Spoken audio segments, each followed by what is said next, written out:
क्या आपको ऐसा लगता है कि आप अपने घर में उन लोगों के साथ इतना झगड़ा कर रहे हैं जिनको आप सबसे ज़्यादा प्यार करते हैं? जैसे अगर मैं बात करूं हस्बैंड वाइफ की, तो क्या आपको ऐसा लगता है कि आप अपनी वाइफ से या आप अपने हस्बैंड से रोज़ किसी भी छोटी सी बात पे इतना बड़ा झगड़ा कर लेते हैं कि आपको लगता है कि मुझे अब अगले दिन डाइवोर्स चाहिए, हम सेपरेट हो जाना चाहिए।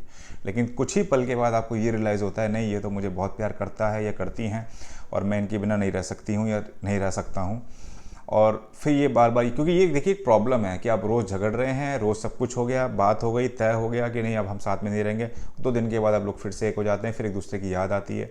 देखिए ऐसे तो लाइफ नहीं चलेगी, क्योंकि कहीं ना कहीं लड़की और लड़का दोनों की लाइफ स्पॉइल हो रही है। तो पहली चीज़, अगर कभी ऐसे डिसीजन ले लिया है तो उसको अपना जो भी बेटर फ्यूचर है उसके हिसाब से डिसाइड करें। और अगर आपको लगता है कि नहीं ये तो हमें गुस्से में हो जाता है, हमें इतना एंगर इशू है कि उस समय हमारे मुँह से निकल जाता है कि हम ऐसी बात बोल देते हैं, तो डेफिनेटली आपको कोई मेंटल डिसऑर्डर हो सकता है। तो अपने रिलेशन को बचाने के लिए आप हमारे न्यूरोमाइंड में आके अपना असेसमेंट कराइए, अगर रिक्वायरमेंट है तो ट्रीटमेंट भी लीजिए। क्योंकि देखिए अगर ये मेंटल डिसऑर्डर की तरफ जा रहा है और ट्रीटमेंट से अगर ये चीज़ ठीक हो रही है तो अपने रिलेशनशिप को क्यों ख़राब करना है, जो आपने अपनी मर्ज़ी से चूज़ किया है। खासतौर पर मैं लव मैरिज वाले कपल्स की बात कर रहा हूँ। तो ये होता कुछ नहीं है, ये बेसिकली एक मेंटल डिसऑर्डर प्रॉब्लम होती है जिसे हम एंजाइटी बोलते हैं, ठीक है।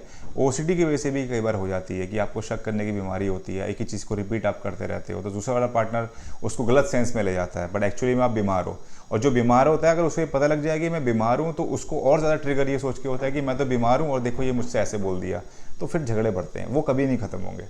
अगर कभी भी ऐसा आपको लगता है या आपके घर में ऐसा हो रहा है आपके साथ, तो नीचे दिए गए नंबर पे आप संपर्क करके अपॉइंटमेंट लीजिए न्यूरोमाइंड का, और यहाँ आके जो भी डॉक्टर एडवाइस करे आपको इसके लिए ट्रीटमेंट उसको लीजिए। शॉर्ट ड्यूरेशन कोर्स है, बहुत लंबा नहीं है, कोई साइड इफ़ेक्ट नहीं है, इन्जॉय करके आप ट्रीटमेंट लेते हैं, कोई भी ऐसा आपको फियर नहीं होगा, कोई तकलीफ़ नहीं होगी।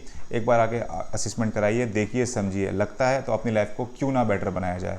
डेफिनेटली इस ट्रीटमेंट को लीजिए और अपने रिलेशनशिप को बचाइए। Thank you.